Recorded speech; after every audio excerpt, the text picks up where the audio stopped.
que durante muito tempo na seleção a responsabilidade ficou só no Neymar. নেইমারকে ছাড়া Brazil অচল। 2026 বিশ্বকাপে ভালো করতে ব্রাজিলের নেইমারকে দরকার, বললেন রদ্রিগো। দেখুন বিস্তারিত। চোটে পড়ে প্রায় 1 বছর ধরেই মাঠের বাইরে আছেন নেইমার। তার অনুপস্থিতি ব্রাজিল দল বেশ ভালোভাবেই টের পাচ্ছে। কোপা আমেরিকা কিংবা বিশ্বকাপ বাছাই পর্বে ব্রাজিলের পারফরমেন্স অন্তত তাই বলে। নেইমারের না থাকার সময়টাতে ব্রাজিলের রদ্রিগোকেই বেশিরভাগ ম্যাচে দেখা গেছে তার পজিশনে খেলতে। রিয়াল মাদ্রিদ ফরোয়ার্ড নিজেও অনুভব করেছেন নেইমারের শূন্যতা। তিনি বলেছেন, পরবর্তী বিশ্বকাপ ভালো করতে হলে আল হিলাল তারকাকে তাদের প্রয়োজন হবেই। গত বছরের শেষের দিকে ব্রাজিলের বিশ্বকাপ বাছাইয়ের ম্যাচ খেলতে গিয়ে চোট পান নেইমার। দীর্ঘ সময় জাতীয় দলের বাইরে থাকলেও দূর থেকে দলকে নিয়মিত সমর্থন জুগিয়ে গেছেন ব্রাজিল ইতিহাসের সর্বোচ্চ গোলদাতা।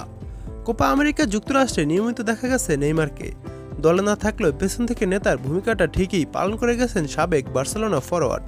তবে বাছাই পর্ব ও কোপা আমেরিকায় ব্রাজিলের খেলায় স্পষ্ট, নেইমার ছাড়া তাদের পক্ষে ভালো কিছু করা বেশ কঠিন।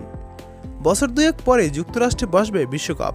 ব্রাজিল দলের যে হাল, তাতে নেইমার ছাড়া যে বিকল্প নেই সেটা রদ্রিগো ভালো করেই টের পাচ্ছেন। ইএসপিএনকে দেওয়া এক সাক্ষাৎকারে সেটাই তুলে ধরেন তিনি। রদ্রিগো বলেন, সে আমাদের তারকা, সেরা ফুটবলারও। যে কেউ দেখতে পারে আমরা তাকে কতটা মিস করেছি এই সময়ে। তাকে সুস্থভাবে ফিরে পাওয়া আমাদের জন্য বেশ গুরুত্বপূর্ণ, যেটা আমরা সবাই চাইছি। সেই পুনর্বাসনের শেষের দিকে আছে।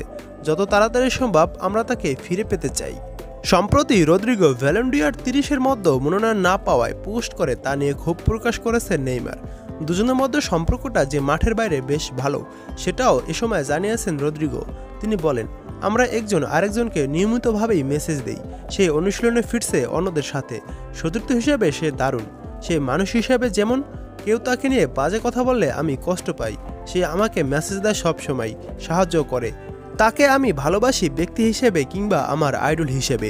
চোট কাটিয়ে আগামী অক্টোবরে নেইমারের মাঠে ফেরার কথা রয়েছে, যদিও তা এখনও পুরোপুরি নিশ্চিত নয়।